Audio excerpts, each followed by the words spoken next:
जबकि संभाजी हर भारतीय को स्वराज की गद्दी पर बिठाना चाहता था, यानी भारत का हर नागरिक स्वतंत्र होना चाहिए। अब यहीं पर संभाजी को पता चलता है कि उनकी जो सौतेली माँ है यानी सोयराबाई, उन्होंने संभाजी को मरवाने के लिए अकबर के पास अपना एक पैगाम भिजवाया था और इस खत को अकबर ने संभाजी को भी दिखा दिया था। अब संभाजी अपनी सौतेली माँ की फितरत को जान चुका था। इस जानकारी अकारी के बदले में संभाजी ने अकबर से यह वादा किया कि जब तक तुम स्वराज्य की धरती पर हो तब तक औरंगजेब तुम्हें छू नहीं पाएगा। इसके बाद संभाजी के स्वराज ये के जितने भी लोग गद्दार थे उन सबको संभाजी ने मृत्यु दंड दे दिया था, क्योंकि ऐसी गलती उन्होंने पहली बार नहीं की थी। इसके बाद सोयराबाई का भाई यानी हमीर भी सोयराबाई को समझाता है कि अगर संभाजी ही नहीं रहे तो यह राजपाट ही खत्म हो जाएगा, फिर ना राजा होगा और ना ही आप। लेकिन फिर भी सोयराबाई को इससे फर्क नहीं पड़ता। इसके बाद औरंगजेब भी बुरहानपुर में पहुंच चुका था, जहां पर संभाजी ने इस शहर को शमशान बना दिया था। यहीं पर औरंगजेब को यह भी पता चल जाता है कि उसके बेटे यानी मिर्जा अकबर को संभाजी ने अपने यहाँ पनाह दे रखी है, जिसे सुनकर औरंगजेब आग बबूला हो जाता है और अपने लोगों से कहता है कि जहाँ जहाँ भगवा रंग नजर आए उसे लाल कर दो। इसी वजह से औरंगजेब की सेना ने एक शर्मनाक काम किया, उन्होंने किसी बच्ची को पकड़कर उसे जिंदा जला दिया। अब संभाजी का एक गुप्तचर बताता है कि इस मुगल सेना की दरिंदगी को देखकर किसी का भी दिल पिघल जाएगा। पैरों पर पत्तों से ज्यादा लाशें लटकी हुई है,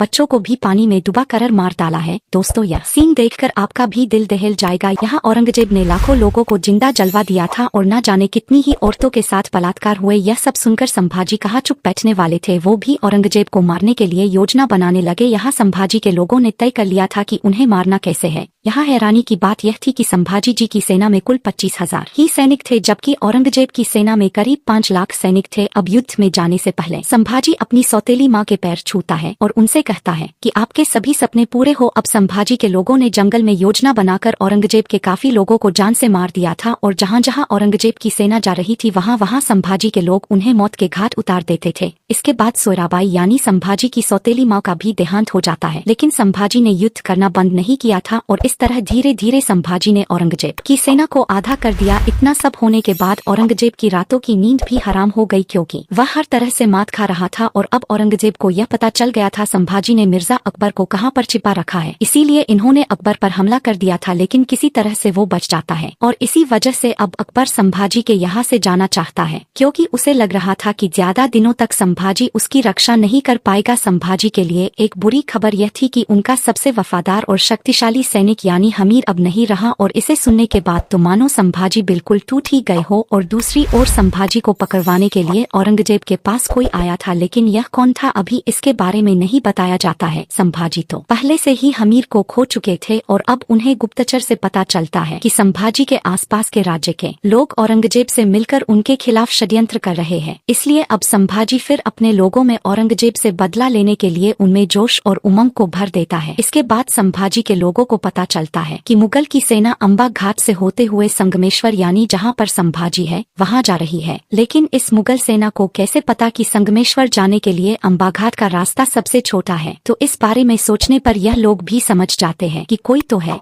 जो औरंगजेब से मिला हुआ है, और थोड़ी ही देर में यह सेना संभाजी के पास पहुंच जाती है।